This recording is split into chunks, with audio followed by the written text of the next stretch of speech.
One of my messages as an international speaker is it doesn't really matter which country you're from. I can find well-governed companies, I can find badly governed companies. It really depends upon the board, the tone at the top, the codes that are being developed and the laws that are being produced. But the discretion is with the board to make the difference.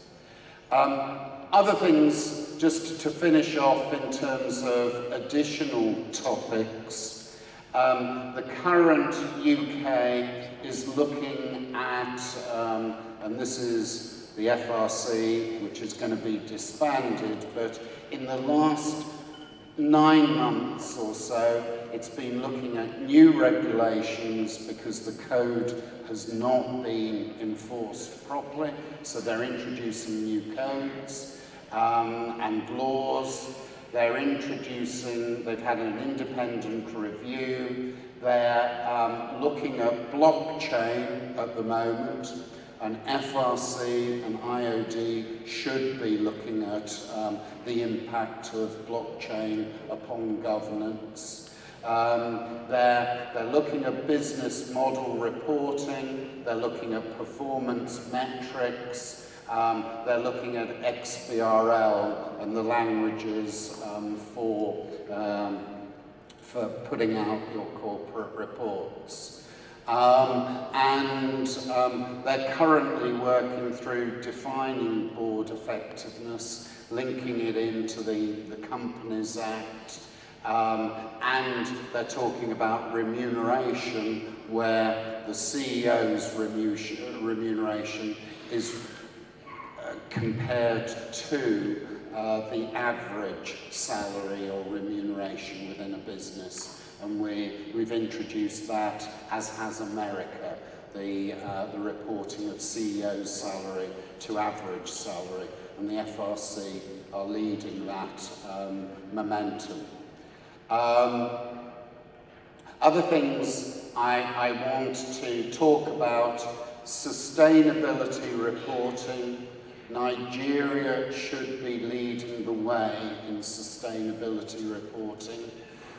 You've let Brazil do that, or Australia, or other countries in the Southern Hemisphere to do that.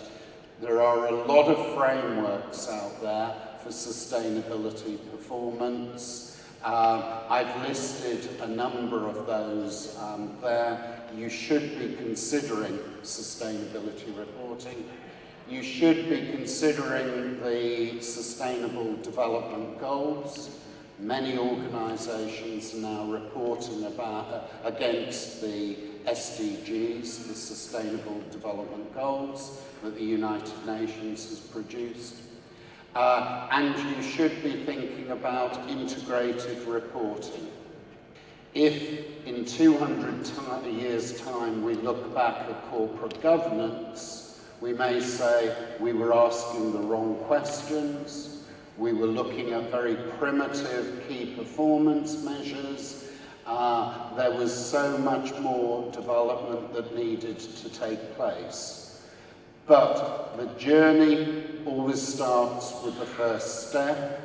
You've made a number of steps in Nigeria, and I welcome the FRC Nigeria's Code of Corporate Governance. I fully endorse totally what is in that code, and I think it's an important step for Nigeria to make.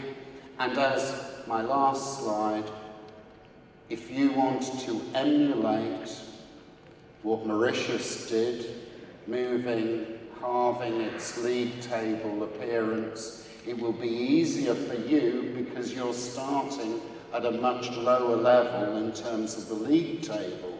This is where you're at the top 10 organisations in the world in terms of governance doing business. This is quite difficult to achieve, but it can be done. India is doing it, Mauritius is doing it, Nigeria can do it. The code is an embodiment of aspirations. It's supposed to assist to raise the governance levels in different corporations.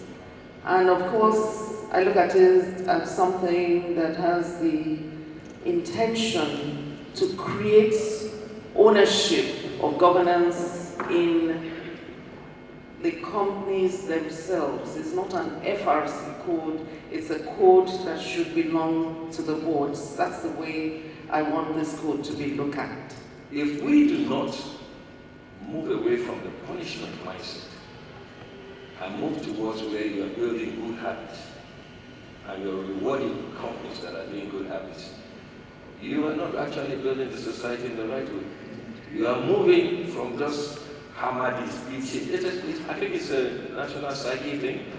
You're always interested in the bad things. Why don't we spend more time talking about the good things? Those companies who are making those examples, and even in pursuing good examples, they also fall one or two steps.